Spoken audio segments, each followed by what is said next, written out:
Module 8. La fiscalité d'un immeuble en meublé. Partie 1. Je vous souhaite la bienvenue dans ce nouveau module de la formation gratuite Acheter un immeuble et gagner gros. Je vous invite à vous abonner pour être tenu au courant de la sortie des nouveaux modules et si vous avez une question, n'hésitez pas à la mettre dans les commentaires. Notez bien que pour chaque module, il y a également une version écrite. Elle est juste en dessous dans la description. Vous souhaitez ne pas payer d'impôts? Vous avez choisi le bon statut fiscal. En effet, le statut meublé est le meilleur selon moi. Vous comprendrez ce qu'est le statut fiscal du meublé. La différence entre le régime forfaitaire et le régime réel, les différentes charges ainsi que les travaux à déduire. Enfin, vous verrez la différence entre le statut LMNP et le statut LMP.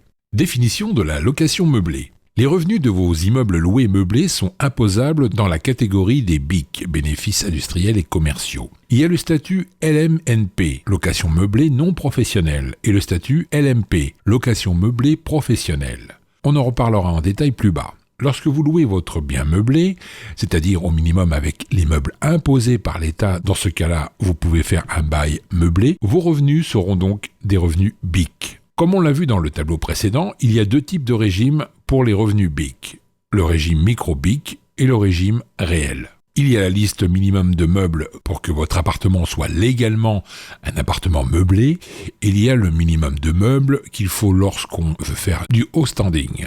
Voici la liste minimum imposée par l'État. Literie avec couette ou couverture, volets ou rideaux dans les chambres, plaque de cuisson, four ou un four à micro-ondes, réfrigérateur congélateur, vaisselle en nombre suffisant, table plus siège, étagère de rangement, luminaire, matériel d'entretien ménager adapté.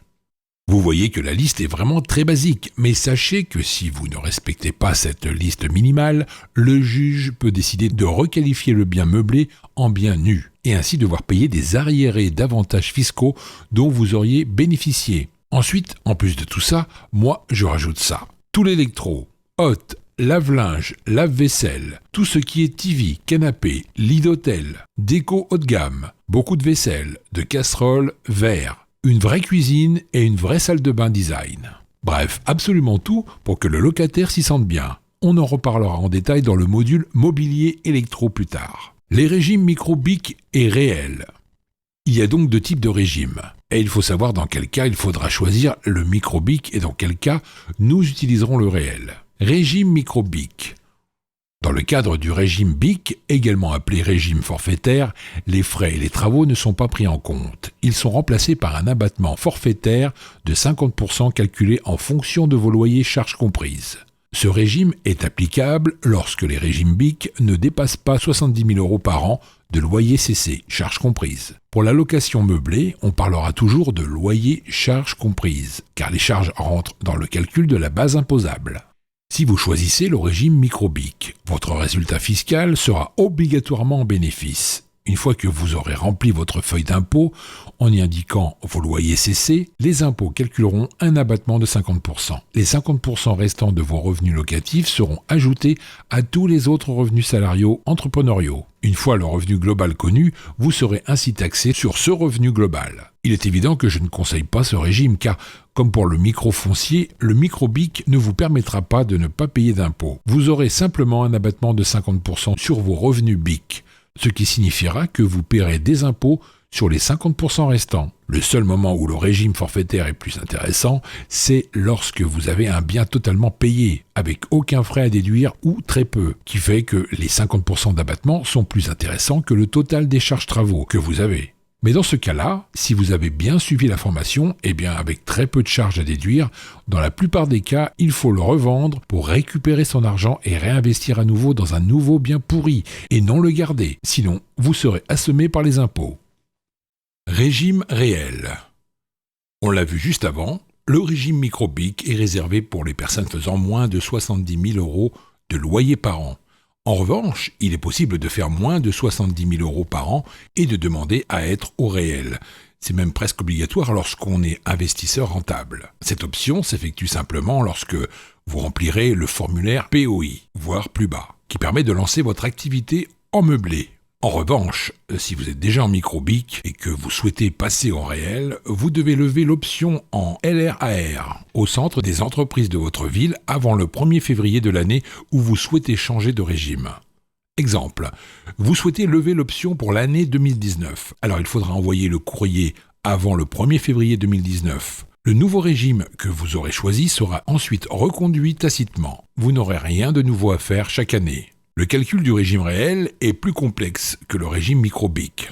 Il faudra additionner toutes les charges et les travaux inhérents au bien IMO, ainsi presque toutes les charges, on verra le détail plus bas. Le calcul du régime réel est plus complexe que le régime micro-BIC. Il faudra additionner toutes les charges et les travaux inhérents au bien IMO, ainsi presque toutes les charges. Ceux déduiront du total de vos loyers. On verra le détail plus bas. Il y a deux possibilités. Soit votre résultat est positif, loyer, les charges. Dans ce cas-là, ce résultat s'ajoute à vos autres revenus, puis le global est soumis à l'impôt. Soit votre résultat est négatif et il se déduira de vos revenus locatifs. On en parlera en détail un petit peu plus bas. Les revenus BIC qu'il faut déclarer. Il est important de comprendre que seuls les loyers perçus durant l'année civile rentrent en compte dans les loyers imposables, même si certains loyers concernent une période de l'année précédente. Exemple. Nous sommes en train de calculer les loyers reçus en 2018 pour avoir la base d'imposition. Michel a reçu le loyer concernant la période décembre 2017 en janvier 2018. Eh bien, ce loyer rentrera en compte dans les loyers 2018, même si ça concerne la période de 2017. Il a reçu le loyer concernant la période décembre 2018 en janvier 2019. Eh bien, ce loyer ne rentrera pas en compte dans les loyers 2018, même si ça concerne la période de 2018. Vous l'aurez donc compris, les loyers impayés ou en retard ne rentrent pas en compte dans la période en question tant qu'ils ne sont pas encaissés. Le dépôt de garantie ne rentre pas en compte dans le calcul des loyers. Il n'est pas imposable, sauf s'il est utilisé pour payer les dégradations commises par le locataire, pour payer un loyer impayé, couvrir les charges. Les frais et travaux à déduire. Les frais à déduire. Cette partie concerne seulement les personnes qui ont choisi leur régime réel, puisqu'en micro-BIC, il n'y a rien à déduire. Le but d'un investisseur rentable est de déduire un maximum de charges, à un tel point qu'elles seraient supérieures au loyer, permettant ainsi de ne pas payer d'impôts. Toutes les charges sont déductibles en meublé. Déjà, un point tout bête, mais important à rappeler. Toutes les dépenses doivent être justifiées par une facture pour prouver son existence en cas de contrôle fiscal. Au même titre que les loyers, le calcul des charges déductibles fonctionne de la même manière, c'est-à-dire que seules les charges payées durant l'année sont déductibles. Pour une facture de l'année en cours et payée l'année d'après, son coût sera donc déductible uniquement l'année du paiement de celui-ci. Voici ce qu'on peut déduire. Absolument tout est déductible. Les intérêts d'emprunt, les frais de dossier, la CFE, la taxe foncière, l'eau, l'électricité, les amortissements, les frais de notaire, frais d'agence, frais de compta, les assurances. Les travaux à déduire.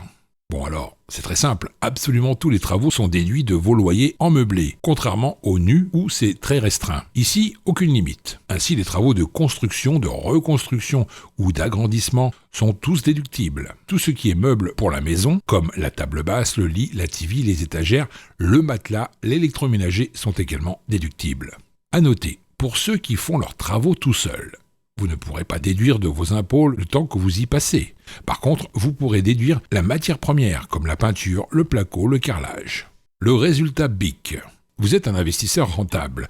Vous ne devez pas avoir un bénéfice BIC, ou alors très peu. Vous devez combler tous vos loyers par des charges et travaux. Pour cela, vous avez compris qu'il va falloir que vous fassiez beaucoup de charges et travaux. Ainsi, vous terminerez tout le temps sans impôt. Notion importante à retenir. Les travaux de vos biens loués en nu n'impacteront pas vos revenus BIC et les travaux de vos biens loués en meublé n'impacteront pas vos revenus fonciers. Ce sont bien deux statuts totalement différents. Si vous êtes en bénéfice BIC, vos loyers sont supérieurs à tout ce que vous allez déduire niveau charges et travaux. Dans ce cas-là, la différence entre les entrées et les sorties sera la base de calcul de votre imposition de revenus BIC. Si vous avez des charges et travaux qui dépassent le montant de vos loyers, la différence sera reportée jusqu'à 10 ans sur vos prochains revenus BIC, 6 ans en LMP. Les déficits qui n'ont pu être imputés au terme des 6 années suivantes, au titre de laquelle ont été réalisés, sont définitivement perdus. Exemple. En 2018, vous avez reçu 20 000 € de loyer. Vous avez 50 000 € à déduire avec les travaux et les charges. La première année, on va donc faire 20 000 moins 50 000 égale moins 30 000. Ces 30 000 € seront imputables sur vos loyers uniquement les 6 années suivantes maximum. Ce calcul n'est pas juste, mais c'est pour que vous puissiez comprendre le fonctionnement, on en reparlera dans le module suivant, car il faudra différencier les amortissements et les charges. Le calcul de l'impôt. Vos charges, travaux sont supérieures à vos loyers. Dans ces cas-là, vous ne paierez pas d'impôt. En revanche, si vous optez pour le régime micro-BIC ou que vos charges travaux ne sont pas assez conséquents pour combler vos revenus locatifs, dans ces cas-là, vous allez payer des impôts. En plus de votre TMI, tranche marginale d'imposition, vous devrez payer la CSG, CRDS, de 17,2%. Voici donc 2 exemples. Julien a choisi le régime micro-BIC. Il a une TMI de 14%, il a réalisé 10 000 euros de loyer durant l'année. Calcul de la base imposable de ses revenus BIC. 10 000 euros fois 0,5, 50% d'abattement, égale 5 000 euros. Il devra donc payer 5 000 fois 0,14 plus 5 000 fois 0,172, égale 1 560 euros sur les 10 000 euros de revenus BIC de base. Il paiera 1 560 euros d'impôt. Kenza a choisi le régime réel. Elle a une TMI de 30%, elle a réalisé 20 000 euros de loyer durant l'année et 15 000 euros de charges travaux à déduire. Calcul de la base imposable de ses revenus BIC, 20 000 moins 15 000 égale 5 000. Elle devra donc payer 5 000 fois 0,30 plus 5 000 fois 0,172 égale 2 360 euros. Sur les 20 000 euros de revenus BIC de base, elle paiera donc 2 360 euros d'impôt. Remplir la feuille d'impôt. La déclaration au niveau des impôts dépend du choix de votre régime. Soit c'est au régime micro-BIC, soit c'est au régime réel. Mais sachez que de toute façon, vous aurez le même formulaire à remplir. Ça sera le formulaire 2042C Pro. Il y a beaucoup de possibilités que vous ayez des amortissements, des charges à déduire des années précédentes, que vous soyez en micro-BIC ou au réel, que vous soyez LMP, c'est pour cela que pour remplir votre déclaration d'impôt, il faudra demander le conseil de votre comptable. La différence LMNP-LMP. Dans le meublé en nom propre, il y a donc 2 statuts différents, comme nous l'avons vu plus haut. LMNP et LMP. Même s'il n'y a pas de grande différence entre les 2 statuts, il y a quand même des points différenciants. En LMNP, les revenus sont des BIC non professionnels. En LMP, ce sont des BIC professionnels. En LMNP, l'imputation des charges se fait uniquement sur les revenus BIC. En LMP, l'imputation des charges se fait sur les revenus globaux. En LMNP, on bénéficie de la plus-value des particuliers. En LMP, on bénéficie de la plus-value des professionnels. Et on en reparlera en détail dans le module plus-value prochainement. En LMNP, les biens rentrent en compte pour l'imposition à l'IFI. En LMP, les biens ne rentrent pas en compte pour l'imposition à l'IFI. Voilà les 4 points de différenciation majeure entre les 2 statuts. Auparavant, il y avait 3 conditions pour passer de LMNP à LMP. C'étaient les suivantes. Vous deviez être inscrit au RCS, Registre du commerce et des sociétés. Vous deviez réaliser plus de 23 000 euros de loyer annuel BIC. Vous deviez gagner plus de 50% de vos revenus globaux en revenus BIC. Une fois ces 3 conditions remplies, vous passiez en LMP, sauf que les conditions de l'inscription au RCS a été supprimée car elle était jugée inconstitutionnelle. Désormais, il faut juste les 2 autres conditions pour passer en statut LMP. Si on obtient les 2 conditions, par contre, personne n'est d'accord sur le fait qu'on passe LMP automatiquement, ou si c'est un choix de notre part. Il y a un gros flou juridique pour le moment sur ce point.